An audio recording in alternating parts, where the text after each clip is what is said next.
There was a generation that didn't rely on supermarkets, supply chains, or imported food to get by.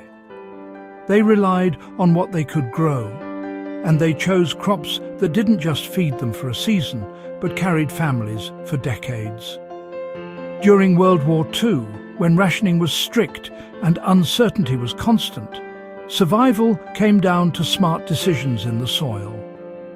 The crops people planted weren't random. They were selected for durability, storage, and repeat production. And here's what makes this worth paying attention to today. Many of those same crops could still provide that level of security, yet they've almost disappeared from modern farming. Not because they failed, but because they didn't fit into a system built around speed, appearance, and profit. What was once essential knowledge has quietly faded, and in its place, we've traded resilience for convenience. These crops were chosen for long-term survival, not short-term harvests. The defining difference between World War II-era gardening and modern farming is the timeline. Back then, people didn't think in terms of one harvest. They thought in terms of years. Crops had to produce reliably, store well, and often regrow without needing constant replanting. Take Jerusalem artichokes, for example. These tubers were a cornerstone of wartime food security. Once planted, they returned year after year with almost no maintenance. Even in poor soil, they produced heavily.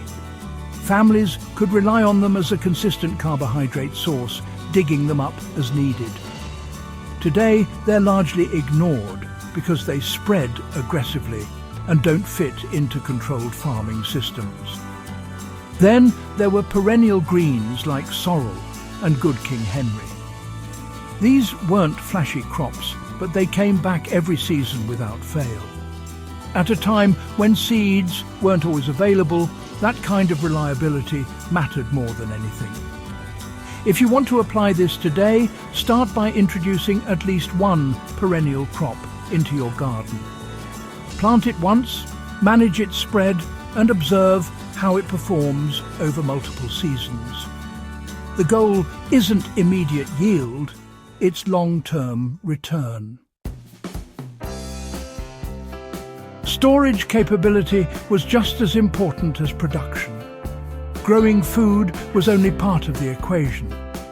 World War II families focused heavily on how long that food could last without spoiling. Crops that couldn't be stored or preserved were far less valuable. Root vegetables like turnips, parsnips, and rutabagas played a major role. They could be stored in simple underground pits or cellars for months. In many cases, they were left in the ground and harvested gradually through winter. This reduced the need for complex storage systems. Cabbage was another key crop, not just because it grew well, but because it could be fermented into sauerkraut. This extended its shelf life and provided essential nutrients during colder months when fresh produce was scarce.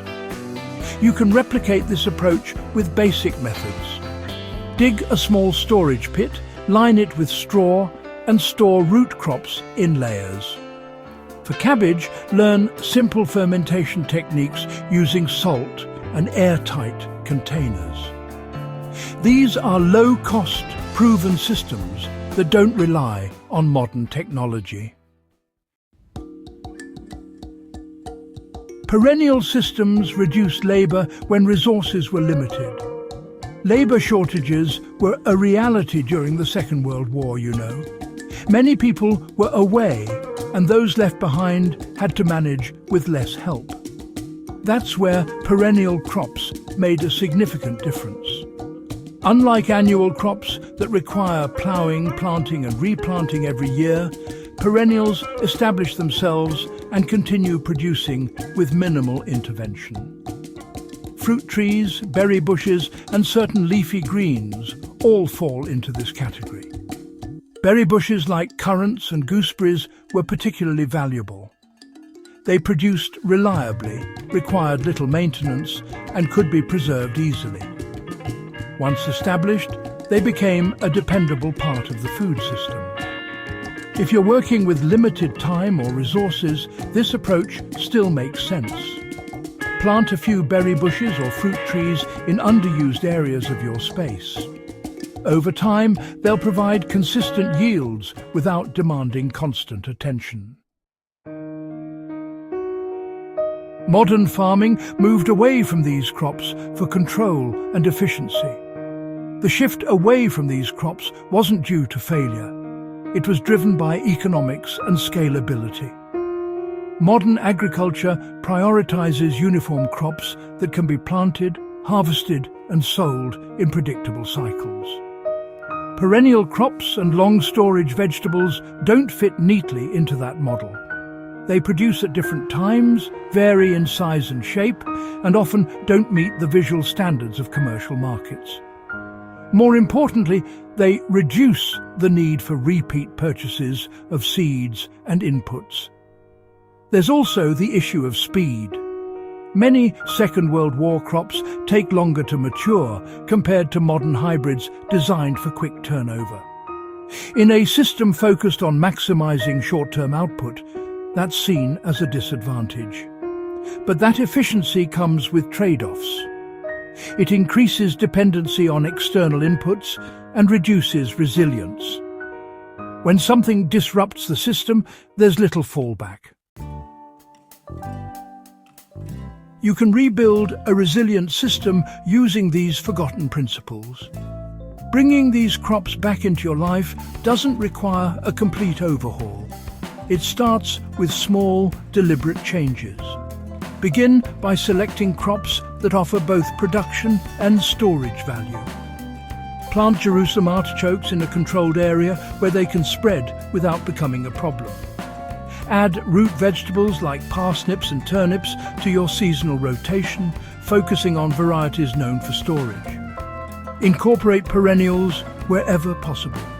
Even a few berry bushes or a single fruit tree can make a difference over time. The key is to think beyond a single season and start building layers into your food system. Pay attention to timing. Stagger your planting so that not everything matures at once. This reduces pressure during harvest and allows you to manage preservation more effectively. These forgotten crops still offer something modern systems often lack. What Second World War families understood was simple but powerful. Food security comes from reliability, not convenience. The crops they chose weren't the easiest or the most appealing. They were the ones that worked, year after year. That kind of thinking is becoming relevant again. As systems become more complex and less predictable, the value of low-input, high-reliability crops becomes clear. Reintroducing these plants isn't about going backward. It's about reclaiming knowledge that was proven under pressure and still holds up today. If you found this useful, subscribe for more deep dives into Second World War history, forgotten farming methods, and practical systems that still work. Share this with someone who understands that real security starts with what you can grow yourself.